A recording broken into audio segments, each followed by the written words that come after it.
Hello বন্ধুরা, কেমন আছেন সবাই? আশা করি অনেক ভালো আছেন। তো বন্ধুরা, ইমো দিয়ে যদি আপনি কাউকে কল দেন বা কেউ আপনাকে কল দিল, তখন হয়তো আপনার মোবাইলের ডিসপ্লের লাইট অফ হয়ে যাচ্ছে। কে কল করলো সেটা দেখতে পাচ্ছেন না। তো আপনার ইমোতে যদি এরকম সমস্যা হয়ে থাকে তাহলে কিভাবে সমাধান করবেন তা এই ভিডিওর মাধ্যমে আমি আপনাদেরকে দেখিয়ে দিব। এরকম সমস্যার সমাধান করার জন্য ভিডিওটি সম্পূর্ণ দেখতে থাকুন। তাহলে চলুন ভিডিওটি শুরু করা যাক। তো শুরু করার আগে আপনাদের কাছে ছোট্ট একটি রিকোয়েস্ট, চ্যানেলে যদি নতুন হয়ে থাকেন তাহলে চ্যানেলটি সাবস্ক্রাইব করে আমাদের সাথেই থাকবেন এরকম নতুন নতুন ইম্পর্ট্যান্ট ভিডিও সবার আগে পাওয়ার জন্য। তো প্রথমে আপনি যে কাজটি করবেন, আপনি আপনার মোবাইল থেকে ইমো অ্যাপসটি ওপেন করে নেবেন। দেখুন, আমি আমার মোবাইল থেকে ইমো অ্যাপসটি ওপেন করে নিলাম। ওপেন করার পর এরকম একটি ইন্টারফেস দেখতে পাবেন। সবার নিচে দেখুন একটি প্লাস আইকন রয়েছে, এখানে ক্লিক করবেন। তারপর মোর এ ক্লিক করে দিবেন। ক্লিক করার পর এরকম ইন্টারফেস শো করবে।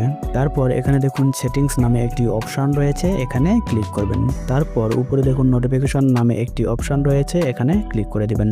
তারপর এখান থেকে সব অপশানগুলো আপনি অন করে দিবেন। দেখুন আমার সব অপশানগুলো অন করা রয়েছে, আপনারাও এভাবে অন করে রাখবেন। তারপর ব্যাকে চলে আসবেন। ব্যাকে আসার পর ফাংশন নামে একটি অপশান দেখতে পাচ্ছেন, এখানে ক্লিক করবেন। ক্লিক করার পর এই অপশানগুলো অন করে দিবেন। অন করার পর আবারও ব্যাকে চলে আসবেন। ব্যাকে আসার পর নিচে দেখুন স্টোরেজ অ্যান্ড ডাটা নামে একটি অপশান রয়েছে, এখানে ক্লিক করবেন। ক্লিক করার পর এরকম ইন্টারফেস দেখতে পারবেন। দেখুন ম্যানেজ স্টোরেজ নামে একটি অপশান রয়েছে, এখানে ক্লিক করে দিবেন। এখানে দেখুন ক্লিয়ার নামে একটি অপশান দেখতে পাচ্ছেন, এখানে ক্লিক করে ক্লিয়ার করে দিবেন। তারপরেও যদি সমস্যার সমাধান না হয় তাহলে আপনি মোবাইল থেকে সেটিংসে চলে আসবেন। সেটিংসে আসার পর স্ক্রল করে একটু নিচের দিকে আসবেন, তাহলে অ্যাপ ম্যানেজমেন্ট নামে একটি অপশান পাবেন, এখানে ক্লিক করে দিবেন। ক্লিক করার পর অ্যাপস সেটিংস নামে একটি অপশান রয়েছে, এখানে ক্লিক করে দিবেন।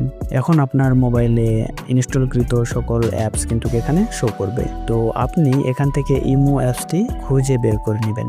তো দেখুন স্ক্রল করে আমি এই ইমো অ্যাপসটি খুঁজে বের করে নিব। এই যে আমার ইমো অ্যাপস, তারপরে এখানে ক্লিক করে দিবেন।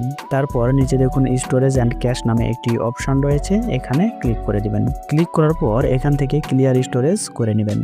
তারপর আবারও ব্যাকে চলে আসবেন। এখন উপরে দেখুন নোটিফিকেশন নামে একটি অপশন রয়েছে, এখানে ক্লিক করবেন।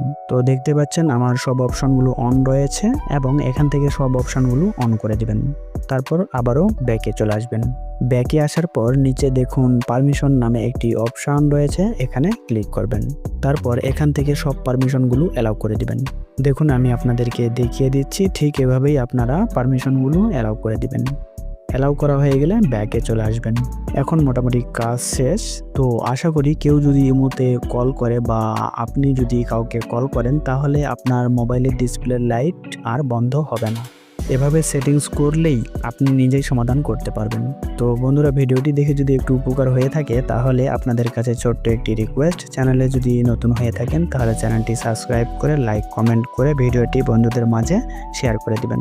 ওকে, ভালো থাকুন, সুস্থ থাকুন, ধন্যবাদ।